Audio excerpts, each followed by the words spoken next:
apa nak baca pasal sunnah? Manhaj wasati lah ni. Wasati ni apa benda? Wasati ni bukan sederhana sembahyang tak 5 rakaat, tak 5 waktu, tak kosong waktu, 3 waktu saja. Itu bukan wasati. Itu sesat namanya. Itu fasik namanya. Wasati ni adalah yang terbaik, a'dal, yang paling adil, yang paling sesuai pada mana-mana zaman. Ya. Kalau ibadahnya, apa yang Nabi buat adalah yang paling core, yang paling penting. Kalau Nabi kata contohnya selawatlah kepada Nabi kan. Nabi kata apa nama, man salla alayya salatan, siapa yang berselawat kepada aku satu selawat, nescaya Allah akan selawat kepada dia 10 kali selawat. So selawat mana yang tuan-tuan nak buat?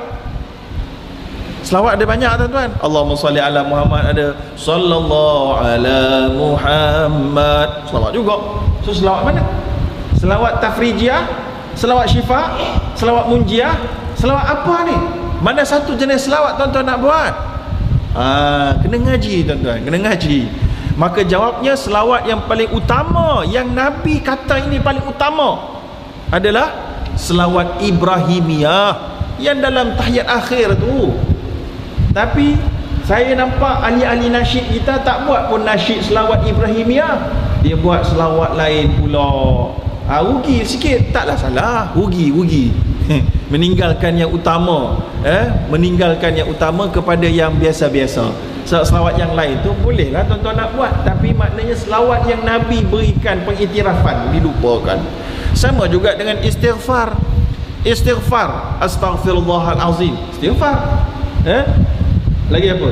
Astaghfirullahaladzim alladzi la ilaha illa huwal hayyul qayyum, pun istighfar. Lagi apa? Istighfar tubna ilallah, pun istighfar juga. So yang mana yang tuan-tuan buat? Tubna ilallah sebab sedap. Itu tak apa, tak salah. Tapi rugilah tuan-tuan tak ngaji kan. Nabi kata istighfar yang paling utama adalah apa dia tu? Yang dalam maksurat tu tuan-tuan. Allahumma anta rabbi la ilaha illa anta khalaqtani wa ana abduka wa ana ala ahdik wa alika mastata'tu. Yang itulah dia istighfar yang paling utama. Maka hari ini manhaj wasati nak faham sunnah adalah belajar mana yang paling core, mana yang paling atas priority. Banyak tak zikir tuan-tuan, banyak tak zikir? Banyak kan? Ada orang zikir la ilaha illallah, la ilaha illallah. Ada orang zikir subhanallah walhamdulillah wa la ilaha illallah wallahu akbar. Ada orang zikir Allah Allah. Ada orang zikir ya hanana ya hanana. Mana satu yang paling bagus ni tuan-tuan? Yang paling bagus yang Nabi beritahu yang paling bagus, la ilaha illallah. Contohnya jaddidu imanakum biqauli la ilaha illallah. Nabi kata lagi apa yang paling bagus?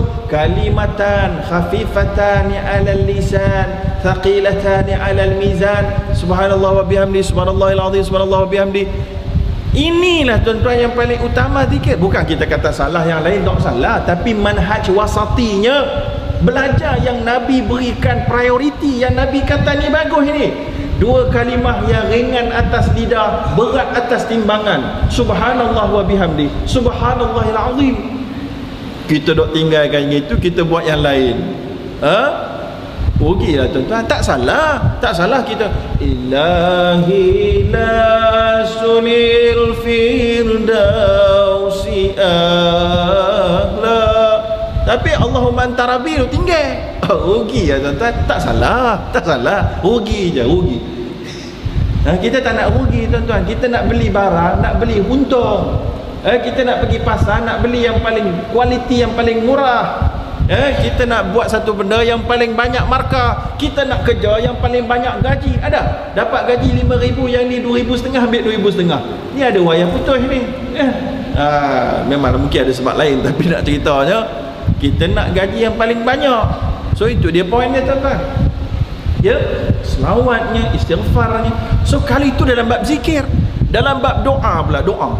Doa ni yang paling utama, yang perlu kita tumpukan perhatian ni. Doa apa ni tuan-tuan? Doa apa? So banyak-banyak doa ni, manakah dia doa yang utama?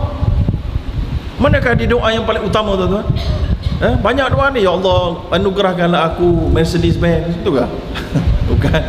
Ataupun doa apa? Banyak-banyak doa yang Aisyah pernah tanya pada Rasulullah, kalaulah aku dapat jumpa Lailatul Qadar malam ni, doa apa yang aku nak buat? Maka Nabi pun ajar. Nabi kata apa? Allahumma innaka afun karimun tuhibbul afa fa'fu anni. Iaitulah, ya Allah, engkau lama pengampun dan suka mengampunkan, ampunkanlah aku. Itu doanya.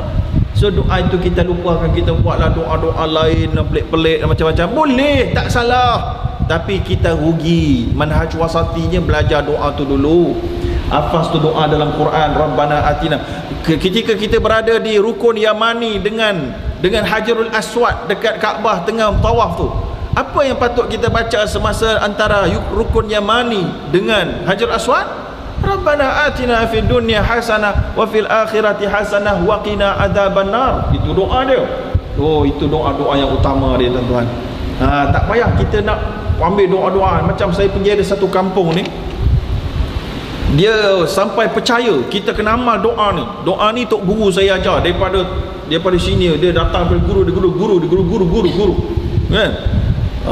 So jadi bila saya dengar, ini tak pernah ada dalam hadis ni kan. Tak pernah ada dalam hadis. Tapi tak salah, doa memang open. Tapi maknanya dia anggap itu yang paling core. Sampaikan dalam kunut subuh pun duk baca juga, sebab ni core. Ada lupakan doa-doa yang makthur yang ada dalam Quran, yang ada dalam hadis. So itu cara fikir yang kita kena ajar, tuan-tuan. Itulah manhaj nak fahami sunnah dalam bab ibadah doa, dalam ibadah istighfar, dalam ibadah selawat. Okey.